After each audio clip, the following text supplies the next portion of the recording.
Now, yesterday, former Trump advisor Peter Navarro was sentenced to 4 months in prison and fined almost $10,000 after being held in contempt of Congress for refusing to comply with a subpoena from the January 6th committee. Now, this is a crime rarely prosecuted by the DOJ. Remember, Eric Holder, Lois Lerner, even in this case, former Chief of Staff Mark Meadows, former Attorney General Bill Barr, and others.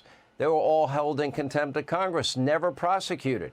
Joining us now for an exclusive interview, former Trump advisor Peter Navarro. First, Peter, both to you and Steve Bannon, I feel very sorry that you are being treated unfairly. This is what I talk about when I often discuss what I call a dual justice system. This is what the House Judiciary is looking into, whether they have weaponized the Department of Justice, whether they have politicized that Department of Justice. I believe they have. And I think your case and Steve Bannon's case, it's the embodiment of it. Hunter Biden defied the same subpoena. Why did he get a second chance? Sean, if anybody thinks they're not trying to put Donald Trump in prison for 700 years, they just need to look at what they did to me yesterday.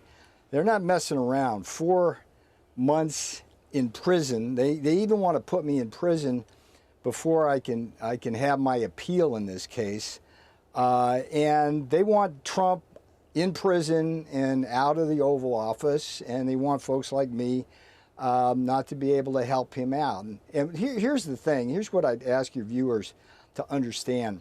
It's not rare. I am the first senior White House advisor, what they call alter ego to the president, ever to be charged with this alleged crime. And the irony here, Sean, the irony is that the Department of Justice itself has maintained a policy for more than 50 years that says that senior advisors like me absolutely cannot be compelled to testify before Congress. Why? Because it violates the constitutional separation of powers and interferes with the ability of executive privilege to provide effective presidential decision-making.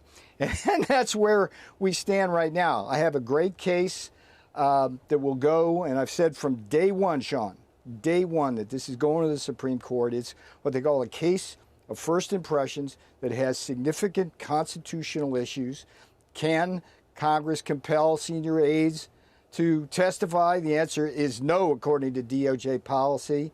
And then there's other issues related to that. It was just the oddest thing where Joe Biden himself intervened in this case to say that he can strip Donald Trump of executive privilege as soon as he assumes office, which is ludicrous. Brett Kavanaugh has already said that is ludicrous. So right. I appreciate you having me on, Sean, but I want folks to know if they can come after me, they can come after Trump, and they can come after you. And 4 months in prison at my age is effectively a death sentence if you look at the average lifespan in America. And it's just, this to me is why you got to elect Donald Trump in 2024 and get him into the Oval. Because as you've been eloquent about, Sean, our economy's in shambles, our border is in shambles, our enemies are upon us. And you, sir, have been following that. But when I was in the White House for 4 years, I was only one of 3 people who was there with the president the entire time. I helped him save hundreds of thousands of lives during the pandemic, hundreds of thousands of manufacturing jobs we created. And what do I get for that?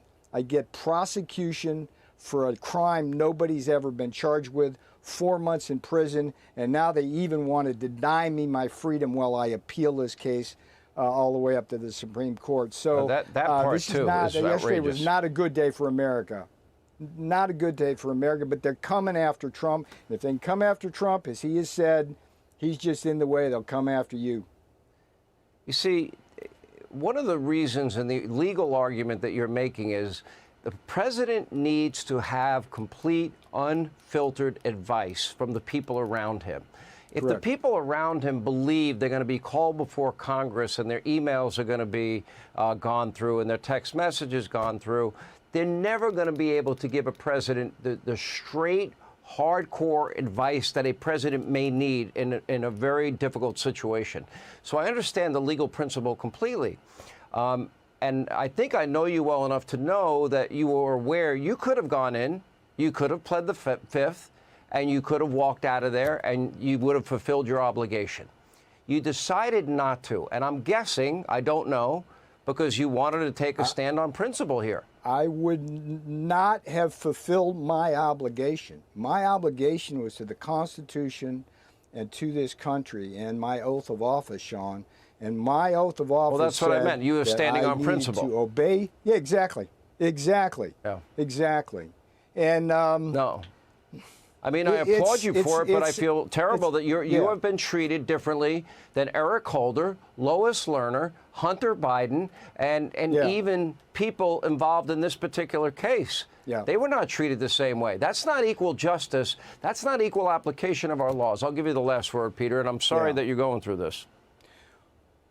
Well, I appreciate your sympathy and your sorrow, but that's not what I want right now, Sean. What I want is justice for the American people. I want Trump in the White House, not in prison. And I want my case to go to the Supreme Court and settle good law on one of the most important constitutional issues. So I'm here. Anytime you want to talk, you know where to find me. We do have to stop meeting like this in a way, but keep doing what you're doing, sir. All right, Peter Navarro, we're going to follow up very closely and watch your appeals go forward. Thank you for being with us. We appreciate it.